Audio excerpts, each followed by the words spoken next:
Здравствуйте, мои дорогие! Я очень рада снова для вас сделать видео. Кто впервые на моем канале, меня зовут Олеся, я живу в Новой Зеландии. И в этом видео я хочу рассказать вам о районах города Окленда. Если вы собираетесь приезжать в город Окленд, на чем базируется вообще выбор района, или если вы хотите просто узнать о Новой Зеландии чуть побольше, чуть узнать побольше об городе Окленде, в котором я живу более 10 лет, я с удовольствием расскажу вам в этом видео. Чуть-чуть напомню об Окленде. Окленд – это не столица Новой Зеландии, Веллингтон – столица, а Окленд – это просто город, который находится на Северном острове, и достаточно много здесь живет народу, здесь живет треть вообще населения Новой Зеландии. По-марийски Окленд – это Тамаки Макарау, это значит «желаемый всеми», а Окленд, название, так пришло от европейцев. В 1840 году назвали в честь лорда Окленда. Стоит Окленд на 53 вулканах, это город-порт. Ну и такой он достаточно богатый этническим составом, здесь живет много разных вообще народов и много различных районов. Давайте немножечко поговорим о делении Окленда на районы и понять структуру, что ли, Окленда. Итак, вообще много различных районов в городе Окленд, более 300. Давайте посмотрим на карту, чтобы получше понимать, да, границы Окленда. Итак, розовеньким это у нас границы Окленда. И принято подразделять Окленд по географическому положению. Вот если посмотрите вот здесь, вот это вот центральная часть, центральный Окленд. Здесь у нас западная часть Окленда. Здесь северная. Вот это у нас восточная. Ну, вот это вот южная. И уже районы, мы сейчас обсудим ключевые районы вот в этих вот частях Окленда. Центральный Окленд. Ключевые районы – это CBD или Central Business District. Также сюда входят Парнелл, Понсенби, Маунт-Иден, Нью-Маркет. Как я уже говорила, районов очень-очень много в Окленде. Я бы хотела остановиться на CBD, потому что CBD, он совершенно иной. Вообще он не отличается от всех районов. CBD это такое, знаете, концентрация вообще офисов, больших компаний, финансовых учреждений различных, брендовые какие-то люксовые магазины здесь, достопримечательности, лучшие рестораны, публичный транспорт тоже здесь, и поезд, и автобус, и паром, и достаточно много жизни, конечно, здесь. В CBD обычно нет таких частных домов, это в основном квартиры, мы их называем апартаменты. То есть CBD подойдет для проживания студентам, любителям также города, кто любит вот такое шумное, скажем, времяпровождение, кому не особенно, может быть, важна парковка, кого нет детей, потому что если разговор о детях будет, да, то в этом случае в CBD нету школ. В основном, как я уже сказала, люди не живут в частных домах, они снимают квартиры, здесь апартаменты. Апартаменты разные, то есть в зависимости от того, насколько шикарные. Если говорить студенческие апартаменты, там студия может стоить $350-400 в неделю, ну, новозеландских, разумеется, долларов. Ну, а если говорить о хороших апартаментах, роскошных, они будут стоить там 1000 где-нибудь примерно, то есть если с хорошим видом и так далее. Если мы говорим уже, если у вас есть семья и у вас есть дети, то в Новой Зеландии первое, что нужно выбирать район в зависимости от школы. Школы хорошие есть, государственные, а есть частные. И государственные школы, прием в государственной школы осуществляется по прописке, грубо говоря. Ну, это по-нашему по прописке. А так, если вы проживаете в зоне, которая прикреплена к этой школе, то в этом случае вы попадаете, ну, как у вас есть приоритет попадания в эту школу. Поэтому в районах, где престижные школы государственные, там, конечно, жилье стоит дороже. И, собственно, ну, порой действительно приходится несколько конкурировать за то, чтобы снять там жилье или купить. Так что вот, но если все-таки у вас есть дети, вы хотите жить достаточно близко к центру, и у вас такой образ жизни, что вам предпочтительно какая-то такая деятельность активная, городская, то в этом случае существует центральный Окленд. Давайте снова взглянем на карту. вот этим вот розовым обозначены границы как раз CBD, видите? Но если мы говорим о центральных районах других, если мы не говорим об этом деловом районе, то чуть подальше от CBD есть замечательные районы с прекрасными школами, тоже в центре. Это Нью-Маркет, это Маунт-Иден, это Понсенби, Парнелл. То есть вот эти все районы вокруг, получается, это тоже центральные районы, но они не такие деловые, как вот это вот CBD. Центральный Окленд отличается от CBD, тут уже другой характер, здесь уже частные дома. И, конечно, достаточно такие, много ресторанов тоже, разных таких уютных, приятных магазинов. И в зависимости от того, в каком районе вы выберете, есть очень престижные школы, которые... Я оставлю ссылку тоже в описании на рейтинг школ, чтобы примерно ориентироваться. Дома очень популярны виллы. Виллы такие викторианского стиля. Релокация домов очень популярна.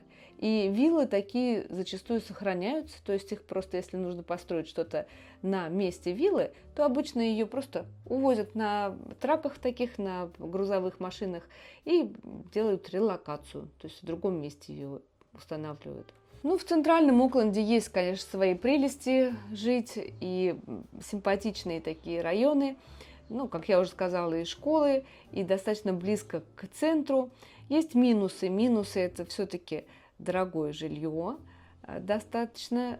Второй момент – это проблемы с парковкой. Могут быть, особенно если у вас несколько автомобилей, то, конечно, парковка вот такая вот будет плотная парковка на улице. Мало земли, поэтому действительно порой очень плотная застройка в этих районах. Следующий район – это Северный берег, или Норth-Шор мы называем. Если посмотреть, если мы сейчас находимся в CBD, и вот здесь мост, это называется Harbor Bridge мост. Все, что за мостом, это Норth-Шор.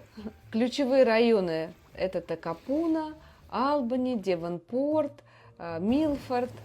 Северный берег очень популярен вообще среди иммигрантов, особенно европейских иммигрантов, азиатов очень много здесь. И, конечно, предпочитают Северный берег в связи с тем, что здесь замечательные пляжи, достаточно безопасно, я бы сказала, обстановка безопасная, хорошие школы есть, и платные, и бесплатные, то есть и государственные, и частные.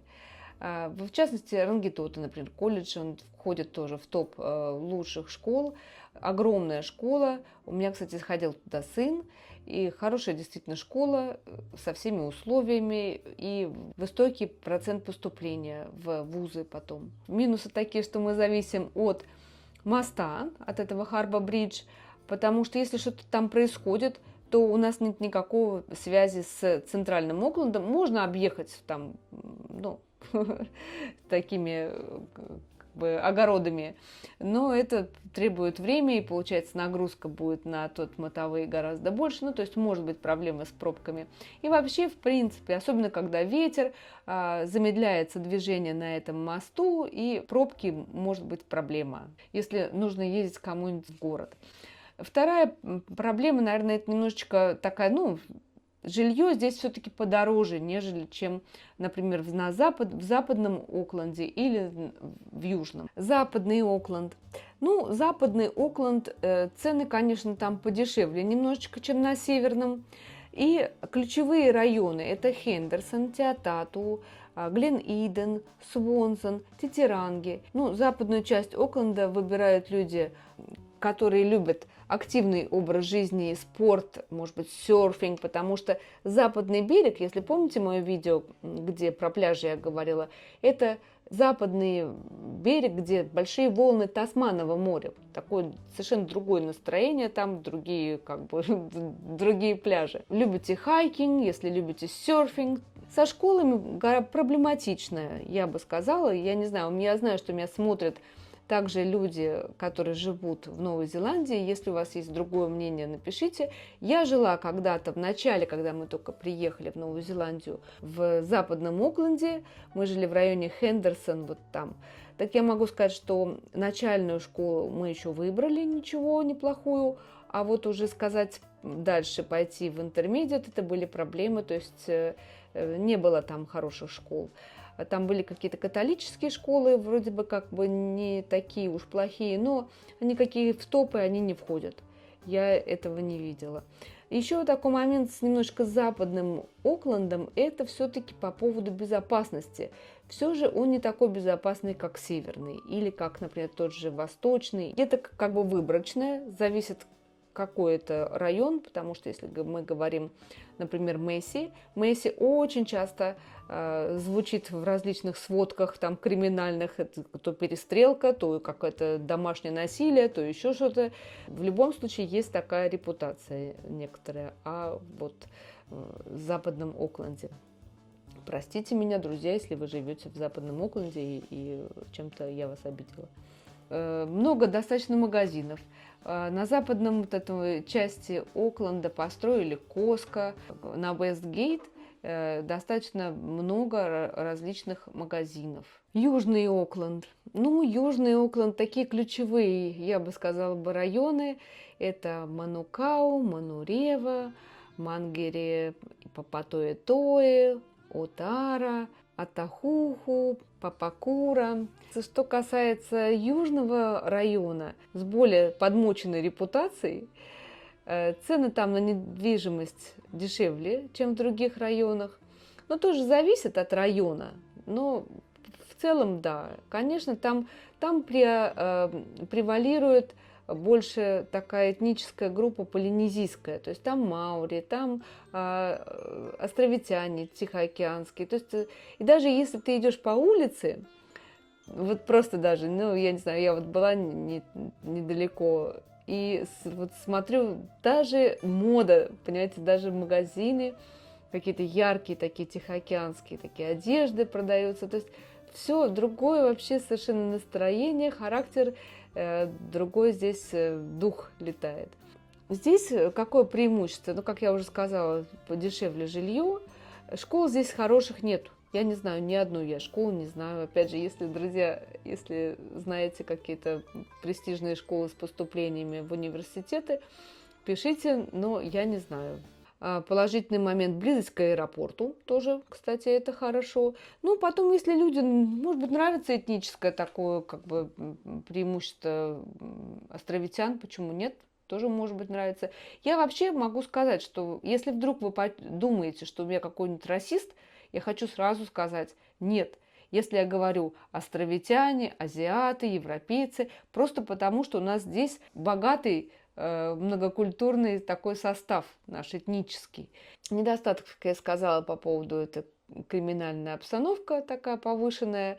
Ну, удаленность, может быть, от центра, и пробки достаточно часто бывает, чтобы приехать в центр и обратно. Вот. Отсутствие школ каких-то престижных, ну, это основные такие, может быть, минусы. И вообще такой индустриальный район. Очень много индустриальных таких зданий, каких-то больших ярдов. Последняя часть Окленда — это Восточный Окленд. Ключевые районы здесь: Ховик, Пакуранга, Халф-Мун-Бэй, Бакленд-Бич, Ботани. Вообще, на самом деле, так как-то случилось, что Восточный Окленд я знаю меньше всего обследовала. Но вообще жилье там спокойно, районы есть очень с престижными домами и дорогие. Есть школа неплохая, там Маклинс колледж, которая государственная. Ну и вообще красивые там пляжи, зависит тоже от района, но вообще место симпатичное, и я знаю, что много семей предпочитает селиться в Восточном Окленде. Из минусов, опять же, такая удаленность некоторая от центра, но зато близко аэропорт, а это плюс. Также в Восточном Окленде есть такой обалденный большой буддийский храм. И, пожалуй, на этом я сегодня закончу обзор районов города Окленда. Мое видео на сегодняшний день подошло к концу. Надеюсь, оно кому-нибудь будет полезным. Всего вам самого доброго. Не удалось мне сегодня, может быть, вам показать особенно там, не знаю, каких-то развлечений, но этот запрос был у меня у нескольких зрителей, просили рассказать про районы. Поэтому я с удовольствием хотела с вами поделиться этой информацией. Всего вам самого доброго и до новых встреч. Пока. Ну что, чудо? А чудо?